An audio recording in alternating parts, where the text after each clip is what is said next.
Che sia il santo più amato dai fedeli agrigentini non ci sono dubbi. San Calogero è infatti il santo dei grandi e dei piccoli, questi ultimi fatti salire sulla vara per un bacio al simulacro. Agrigento è tornata ieri ad abbracciare San Calogero con la solita folla che ha invaso la città a mezzogiorno malgrado il caldo e che ha poi preso parte alla processione serale culminata con i fuochi d'artificio spettacolari come ogni anno. Presenti ad allietare con il loro suono l'atmosfera di festa i Tammurinara di Girgenti. La festa era iniziata di buon mattino con il pellegrinaggio da varie parti della città dei devoti accompagnati dai rispettivi parroci. L'appuntamento per un'altra giornata intensa è per domenica prossima, quando calerà il sipario sull'edizione 2017 della festa in onore del compatrono di Agrigento. Don Giuseppe, un episodio che viene riportato oggi e sul quale è bene fare chiarezza. Lei ieri non avrebbe impartito la benedizione ai portatori. Cosa è successo? Non creiamo il problema, ma nella vita c'è altro, il più importante. No, c'era diversa confusione, desideravo che ci fosse un motivo anche di serenità nella celebrazione, perché quando si prega bisogna mettersi nell'atteggiamento di preghiera. Purtroppo c'era molta confusione, ma quello che abbiamo fatto ieri lo faremo domenica prossima, penso. Si fa cercare un po', però nell'uomo, guardiamo le cose belle, no?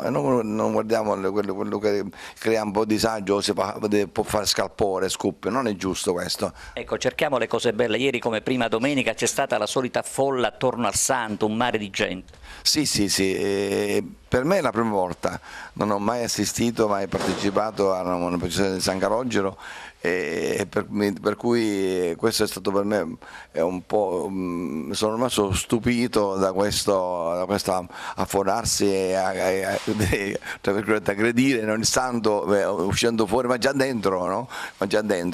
E poi anche lungo i quartieri, ho visto tanta gente che si è, certamente c'è una devozione grande per il santo e deve essere un pochino, direi così, qualche aggiustatina. Ma è difficile regolamentare quella che è una fede che si trascina in maniera molto così calda, perché l'agrigentino devoto di San Calogero non può cambiare le sue abitudini. Sì, io credo che bisognerebbe aiutare un po' la gente a cogliere il senso vero anche della devozione.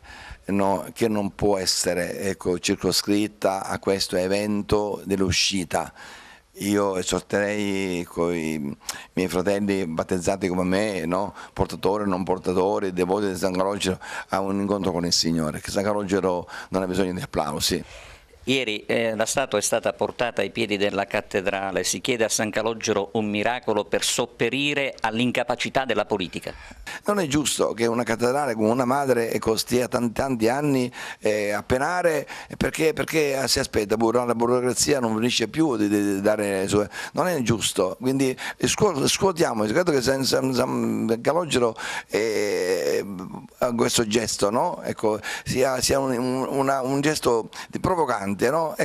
Svegliatevi, finitela di dire dopo, perché credo che il peccato più grave nostro non è quello di dire non lo faccio, non lo diciamo non lo faccio, no?